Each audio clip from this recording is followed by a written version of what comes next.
Hi, you're listening to Rich. No, that's not how it goes, is it? Hi, I'm Rich. How's it? All right, let's start again. Hi, Rich.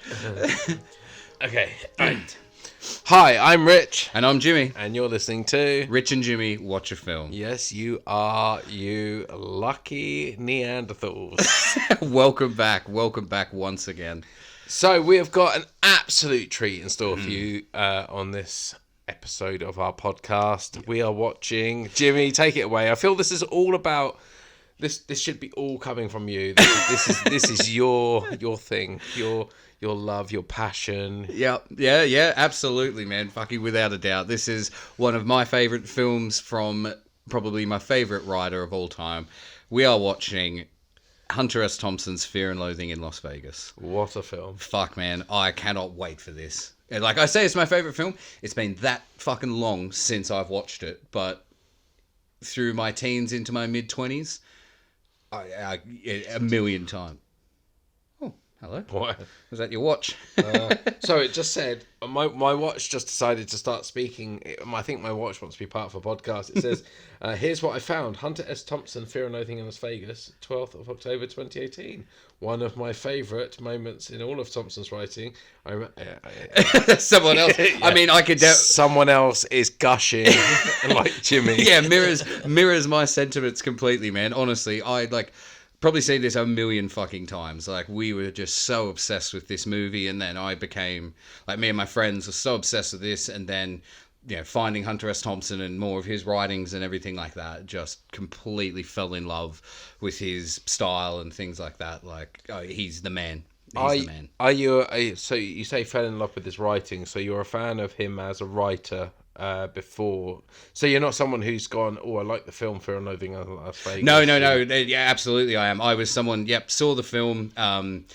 I just loved it, and I was like, I want to know more about this. And then my mum was like, oh yeah, he was a very prolific writer. She had an old copy of the book, and then she got me... What book are you referring to? Fear and Loathing in Las Vegas, the book. So Fear and Loathing in Las Vegas is a book written by Hunter S. Thompson, is that how it is? Yeah, from 1972, I think. And then from that, they've read the book, and they've then made the film based upon the book. Yeah, so they've been trying to turn that into a film since like the 80s. Okay. It just no one could sort of figure out how to do it because it's just so fucking crazy. I mean, it's mad. It's madness, right? Like, and Fear and Loathing in Las Vegas, the film, Terry Gilliam's adaptation of it, I still think, like, there's so much that couldn't be captured from the book because it is just nearly impossible. Like, and, and with any adaptation as well, the book is one thing, the film it should always be its own thing as well.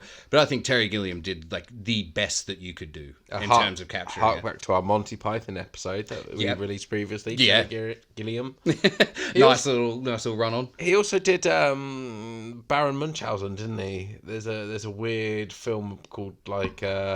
There's something of Baron Munchausen by Terry Gilliam. I don't know that one. I know, like, he did, like, Brazil and he's quite like 3 Monkeys or something, and 12 Monkeys. 12 Monkeys. That's with, it. Brad Pitt. I haven't seen it. I've never seen it. I've seen Brazil. No, Bruce Willis.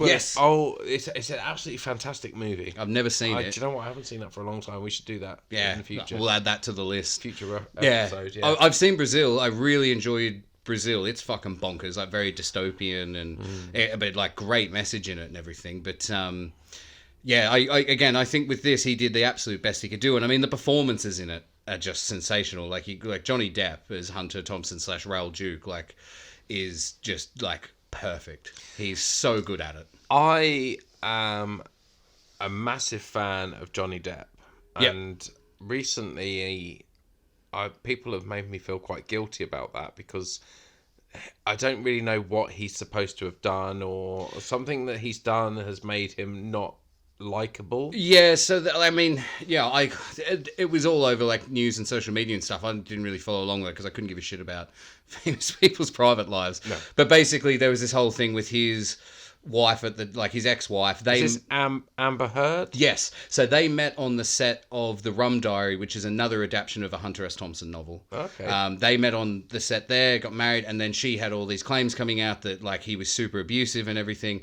And then basically, really, it actually all came out that she was actually quite psychotic, I think, and was like super abusive to him.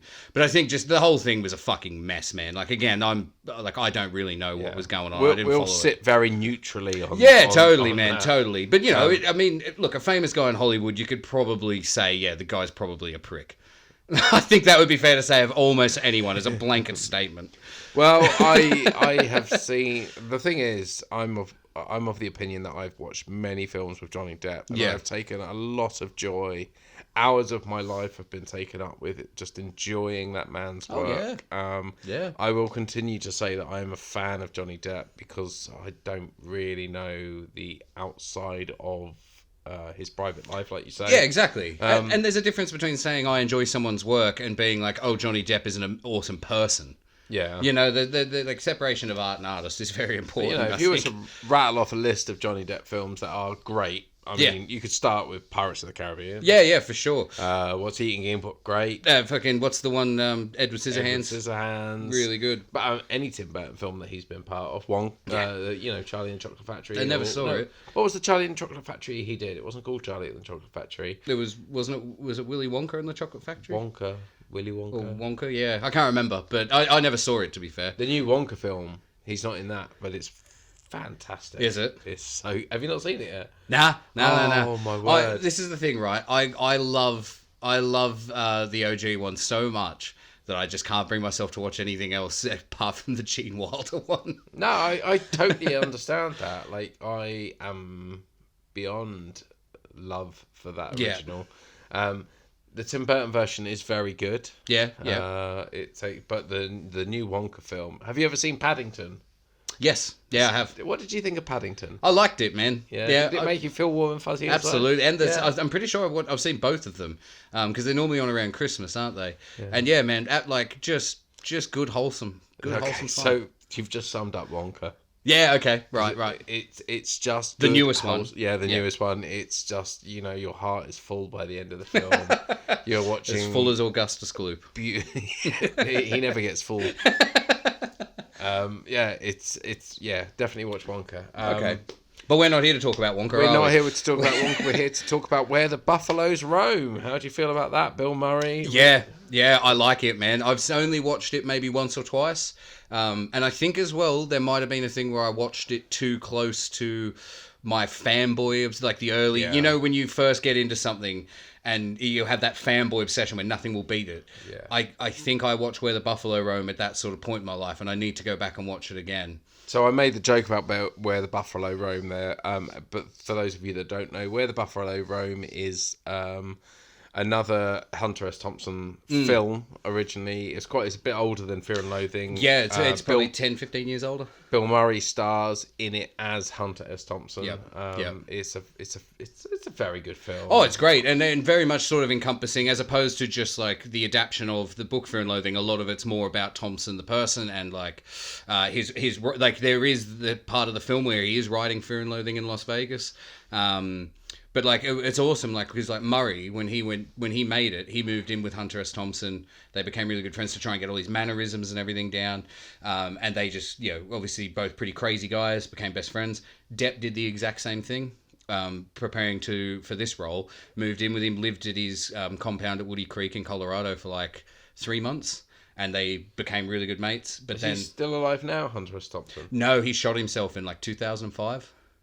Oh wow! Yeah. He'd always said that he was going to kill himself. Like in a lot of his writings and stuff, he says like, once I get bored, like I'm good, like, and I'll do it this way, and he did. And then, do you know what? That sounds sad, but actually, the reality of that is that actually that's not that sad. No, he went out on his terms. Totally. And there's a great clip of him from the 80s where he's like drawing what he wants to happen. No, sorry, he's got Ralph Steadman, his longtime collaborator, who does the amazing illustrations for a lot of his stuff. Also did your amazing tattoo. Yeah, that's right. Well, I stole it. I stole his design for my tattoo. We'll put a photo up on our Instagram feed of Jimmy's tattoo. He's got an amazing Fear and Loathing in Las Vegas tattoo. Yeah, off Ralph Steadman's drawing. So like Ralph's drawing the funeral that Thompson wants, and Thompson's just crazy rambling, chain smoking. He's saying to him, "No, damn it, Ralph, it needs to be more fingers on two thumbs on the fist, damn it." And so basically, it's like this giant 50-foot tall pole with a clenched fist with two thumbs, one on each side, clutching a peyote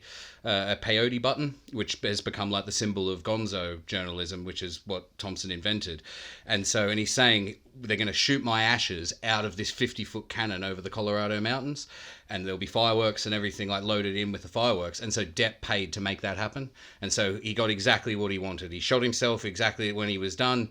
He invited his whole family around. His son was there with his grandkids, and he just went into another room. They heard what they thought sounded like just a book drop, but it was the gun, like the muffled gunshot going off. His son went in, found him, took the gun from his hand, went out, emptied the magazine, just firing the rounds into the air as a salute to his dad, called the police, and then Depp made sure that it went exactly as he wanted. So they were playing, I think it was Bob Dylan's Mr. Tambourine Man, as they launched his ashes out of this giant 50-foot tall fucking cannon and like launched him over the Colorado mountains. Do you know, that story should have made me sad, but it's really affirming, isn't it? Like, it's just nice that, especially if his family were on board with that and went like, okay, completely. If that's what you need to do, all right, we love you and we'll miss you, but yep, off you go. Yeah, exactly. And he was very sick at the time. Like he was very unwell. Like as in with what was he unwell with? They like just a lot of physical health conditions and stuff, and a lot of it obviously linked to a lifetime of like alcohol and drug abuse and smoking fucking 3 packets of cigarettes a day.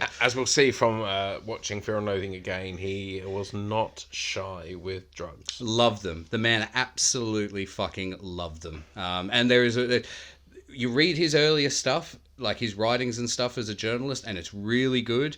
But when he starts, taking hallucinogenics and really going into the drugs, there he just hits this whole other stride, man. Like he was such an important dude for the counterculture and everything, and just for me personally, like growing up, like finding him at that age where you're starting to learn about getting interested in politics and things. For me and my political ideology and stuff, he was a huge influence on that, like, and just how important shit like that is as well, like.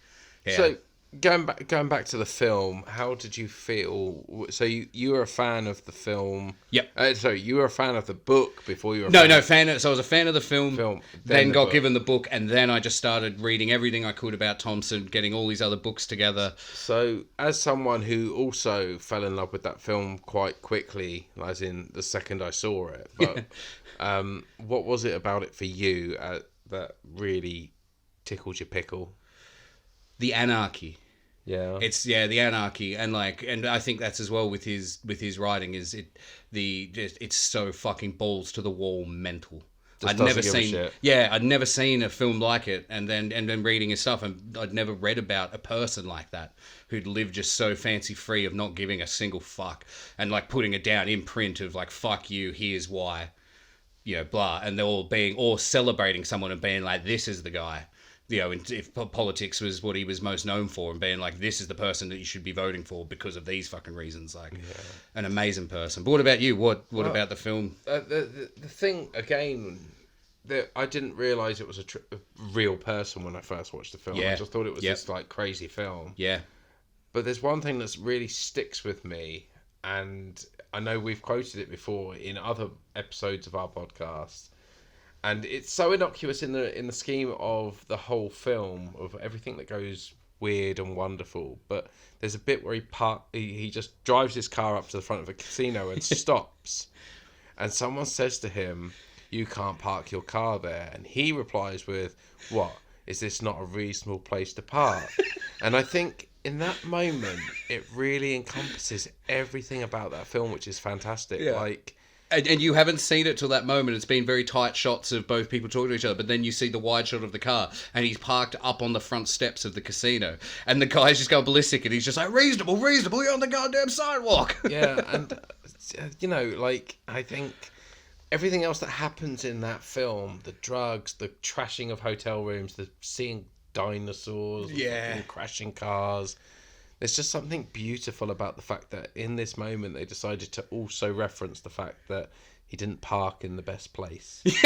And that really stuck with me because I thought, yeah, this guy just didn't give a fuck. Not a single fuck about any conventions or anything like that. And like I never knew like what the term like iconoclast was until I learnt about him. Which means is someone who uses imagery and like conventional norms to then tear those things down and like the systems that they prop up. And I love that. I love that idea of like going to Vegas, the heart of like, the fucking like conservative America, like consumerism and like the fucking bright lights, and just making a complete monster of yourself. Because the country was in such bad times in like 1971 or whenever he went and wrote this, like. But also, that's what's expected of you. If you went to, I'm on a stag do in Vegas, you go, you're gonna get but back then when this was written, it was a family destination. Oh, was it? Yeah, so it used to be a family destination, and that was the whole thing. It was plastic. All nice. Here's me with my 3.5 children and my wife. There was the prostitutes and things like that, but that was like the seedy side of it that was kept away. The main drag was all family entertainment, and it was this Hunter saw it as this very plastic Nixonian image of America that was not true at the time because the country was tearing itself apart, and that's what they end up doing in Fear and Loathing, is tearing themselves apart, becoming the monsters that they saw their country becoming. Wow. And also, in the opening scenes, you get Spider-Man jumping into the back of their convertible. So, right, I did want to touch on that. The cameos in this film. Fucking Tobey Maguire, you got, who else is in there? You got Gary Busey, you've got Cameron Diaz.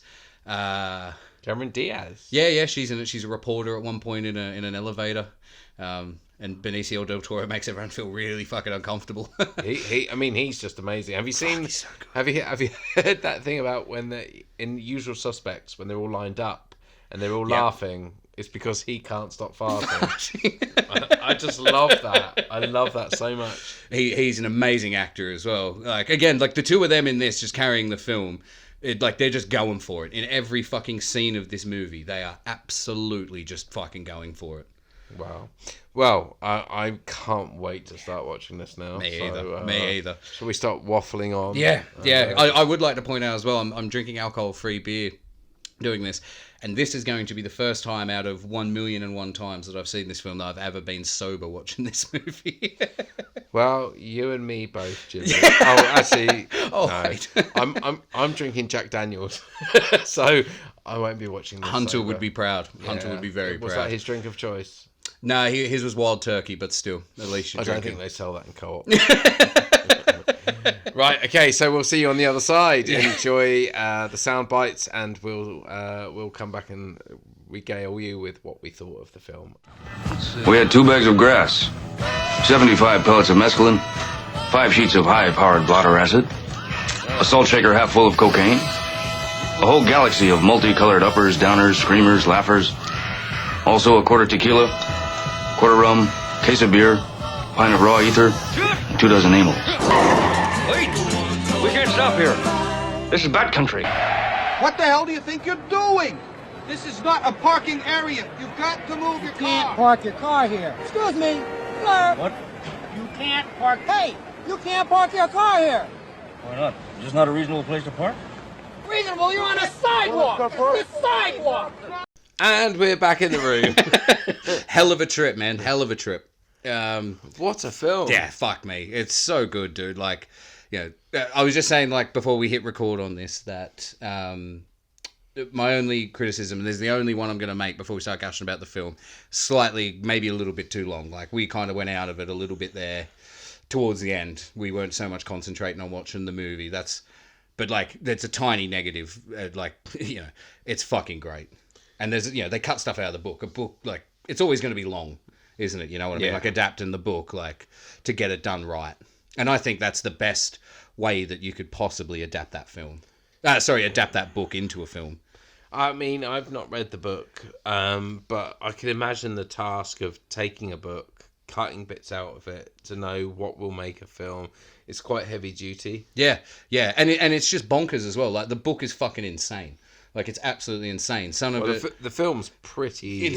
yeah. Pretty bonkers. Yeah, exactly. And they did such a good job of it, I think. Like, I think Terry Gilliam, just absolutely fucking, hats off to the man for getting that done, because that is just ridiculous that it turned out looking that good. And like we were gushing watching it, weren't we, about like the cinematography of it all. It's so lovely. Like, there was some incredible scenes where, like, the dinosaur orgy, for example. Yeah.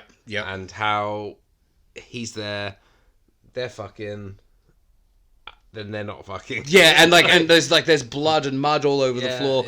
And then all of a sudden, just Gonzo had disappeared, which is what kicked the trip off. And then all of a sudden, he's just back, just going crazy, just muttering nonsense in his ear, swinging a gun in his face. Well, I think I said at the time, I said, I've never taken acid, but I can imagine this is what it would look like. Yeah, I've never tripped that hard of seeing like that crazy of a thing, but the little bits of it, like, so when it starts, when he's sitting there talking to.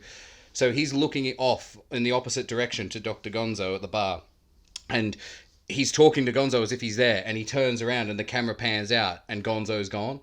That is very much like things that happen on acid, where you are sort of just losing your perspective of time and stuff. And like, and you think you're talking to someone and you swore that they were right there, and all of a sudden they fucking disappeared. And that will then set off the bad part of the trip, which is what happened. So like, they captured it all just so well, because it's quite anecdotal, isn't it, in the respect that there's not really a story. Exactly. It's just a couple of people that do a thing. Yeah. This is what happens to them whilst they're doing a thing. They took a couple of the best parts of the book and did it like transcribed it word for word. So there's the bit in the middle of the film where he's writing about like the downfall of the counterculture movement, the hippie movement, the power to the people and everything.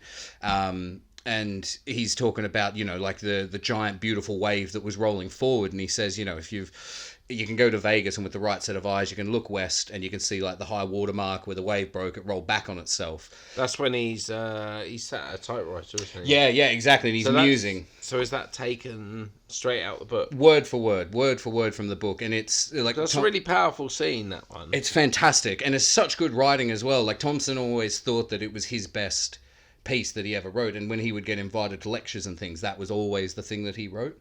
And so I think, like as you said, there isn't really a story, and there isn't really a story to the book either, but I think in the book, the point he's trying to make about the collapse of the flower there. That's not Fear and Loathing, but that's one of his other books. But yeah, like the point that he was trying to make of it's the collapse of the flower power movement and this beautiful thing they thought they had, that really comes across a lot more in the book, I think. Do you think I should read it? Like, I think everybody should read it. But why? Because it really gives you that great sense of, like, you're reading it and it really gives you that great sense of no matter how good the movement could be, no matter how pure the intentions, there will always be people who it will get taken and spun into something else, and it will only leave like a ton of broken people in the wake. So like he's very critical of it all. Like, even though he's using all of the drugs in the book, a lot of it is to show like what happened to the hippie movement that was supposed to be this wonderful, beautiful thing, and it got corrupted by all these people who made a celebrity for themselves, like Tim Leary and the guys from like the was it the Chicago 7, the Chicago 9. I've got no idea what they were. It was like this big political case back in the day, and it was like a lot of the famous hippies. This guy, what was his name? Herbie Kaufman, I think was his name. I can't fucking remember. Anyway, don't you think that is referenced in the film? The scene where he's Abby in the Kaufman. bathroom and he spills some LSD on his sleeve. Yeah. And then Flea is licking it off, and then someone in a suit comes in and is absolutely tortured by what he sees. Freaked out, yeah. And the thing of like not knowing. Isn't that just like a massive metaphor for the whole thing? Totally, yeah. That like the straights will never get to know that side, and they The secretly want to. straights. Yeah, the squares. Oh, put a tie on you, motherfucker. And they will never get to know it. But then, yeah, and the whole thing is like, yeah, so Abby Kaufman was the guy I was trying to think of, and Tim Leary were these big counterculture guys, but they really co-opted the movement for their own celebrity, and they just destroyed themselves and a heap of other young people as well by just abusing drugs. And what really was left at the end of the counterculture and 60s movement was a lot of brain damaged and ill people from taking too much acid and just screwing in parks and not actually fucking doing anything about what was meant to happen, like what they were supposed to be doing. Wow. So that's why I think you should read it, because why I think everybody should read it, because that is just true all the time, in that people co-opt things that should be really great and use them, and it will turn out fucked up. And it will turn out fucked. So yeah, that's what I think everybody should read it. There you go. It's also just super important as well, I think, in terms of literature. Maybe more so like American, like definitely American literature. It's very important. But his other book, Fear and Loathing on the Campaign Trail 72, is like one of the best political things I've ever read. Like, if you Have you read a lot of political things? yeah, fair Oh, few. wow. I like politics, man. I'm very interested in it. Ignore what Jimmy looks like. If you're watching this on our YouTube channel, he is actually cultured. Yeah, man, I enjoy it, and I think that's one of the best, because it just cuts through all the bullshit, and it's very much about thinking for yourself, and in terms of politics, and not believing the fucking spin and everything and shit like that. It's very fucking well done, very well done. But it's chunky. It's like fucking, it's about that thick. It's a full 18 months of following the politicians around on the 1972 election. Do you think that this film would hit your top 5? Ooh. Nah, top 10. Ooh. Top 10, I reckon. Top 10, maybe not the top 5. Whereabouts in top 10? Very close to the top 5. Are you going to say 6? Yeah, it was 7. Yeah. Probably hovering around there, dude. It's a fucking banger. Like, what about you? Where's it rank for you, do you reckon? I see it as quite insignificant, if I'm going to be honest. Yeah.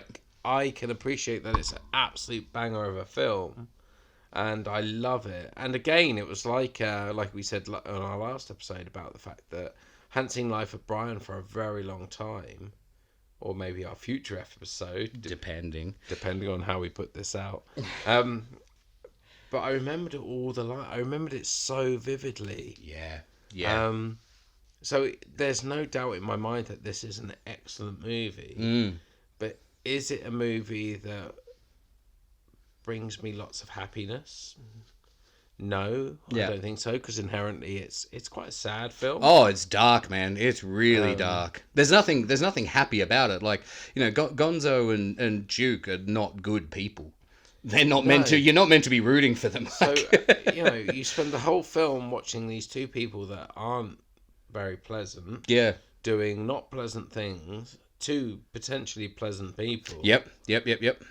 But again, that is a wonderful metaphor for the system that was in America at the time, and like probably still is. A wonderful metaphor of the thing of like really good people get hurt. Like, that stopped again. Oh, has it? Fuck's sake! That's so annoying.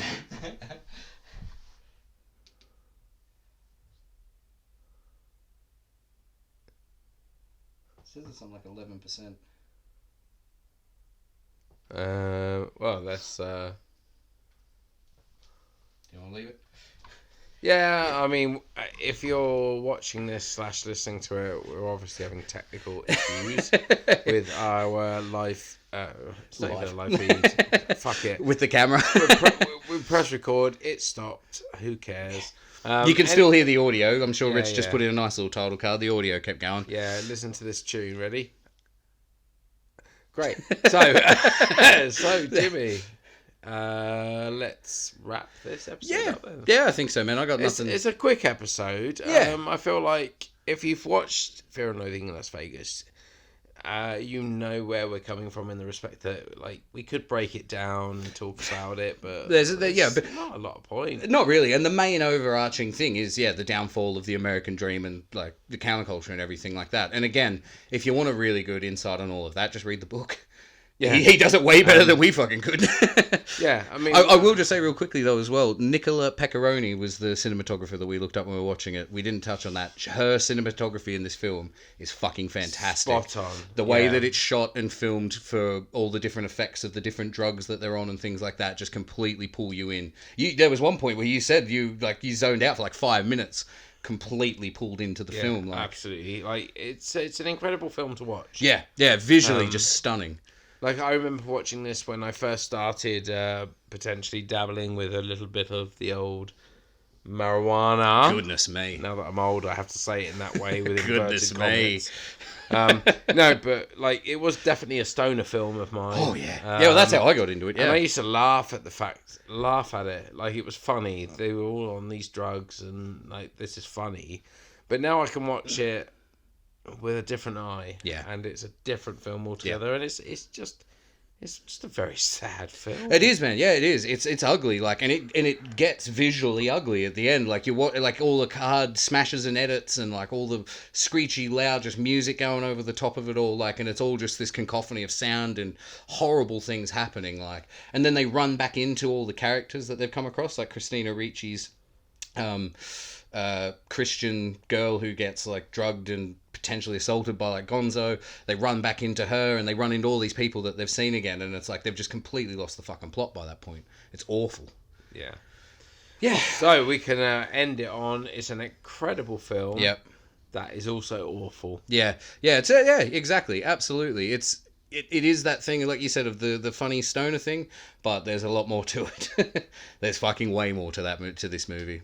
And read the book if you don't know what it's about. Yeah, exactly. Read the book, and read also as well, if you have the time, want to seek it out, The Curse of Lono, The Banshee Screams for Buffalo Meat, which was Thompson's obituary that he wrote for the real-life guy who inspired Dr. Gonzo. It's very brutal, but very beautifully written. If you want. It's fucking great. or just... be happy. Yeah, well, yeah, absolutely. I think it's quite affirming. There's some nice things about friendship in there. So there you go. Fear and Loathing in Las Vegas. Yeah. An excellent movie that's definitely worth a watch. Mm-hmm. Jimmy, you got anyone you want to shout out on this episode? Any podcasts you've been listening to recently or anything like that? Or do you want to just move on and pretend other podcasts don't exist? I can't think of anyone off the top of my head because you put me on the spot. I can't think of anyone, sorry. No, nothing spontaneous. No, sorry. Jimmy. I mean, obviously, Opinionated Lushers, really good friends of ours. Spooky Sips as well. Those girls are fucking awesome. What are Spooky Sips? They're like a horror review podcast. I can't remember whether the girls are American or Canadian. Maybe even both. Who knows? And hang on, Jimmy. You can't say that. All right, they're from North America, and I feel like this is tricky ground. What they called Spooky Sips. Spooky Sips. If you are listening or have listened, I apologise for Jimmy. Please let us know if you are American or Canadian. That's awful on my xenophobic friend. Yeah, no, they're worth a listen, man. Horror review podcasts who like match up their drinks to the films that they watch every week. Lovely. Yeah, very funny stuff. They're great. Yeah, there we go. And if you want to follow us on social medias and give us any kind of shout out, it's all at Rich and Jimmy on Instagram, Twitter, Facebook. We got the YouTube channel now as well. Once again, hello at Rich and Jimmy. And if you want to drop us a line at all, it's Rich and Jimmy watch a film, all one word, all lowercase at gmail.com. Brilliant. So I think I just had a stroke. You're masturbating again. So anyway, thank you so much for listening to our Fear and Loathing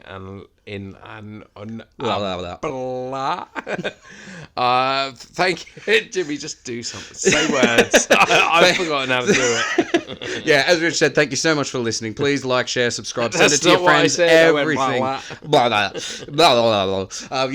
share, subscribe, send it to all your friends. Give us some reviews. We love all that shit. Let us know that you're listening. Thank you so much, as always. I guess for a quote, I'll go with one of Thompson's that's not from the book, but a good one of his, where he says, I would never push onto anyone alcohol, drugs, or madness, but they always seem to work for me. And that's words you can fucking use. Yeah, absolutely. You're right. So stay safe, and we won't hear them next time. They'll hear us next time. You'll hear us next time. You'll hear us next time. Thank you so much for listening. Take care. We love you loads, and thank you. Bye bye bye bye bye bye. Bye bye.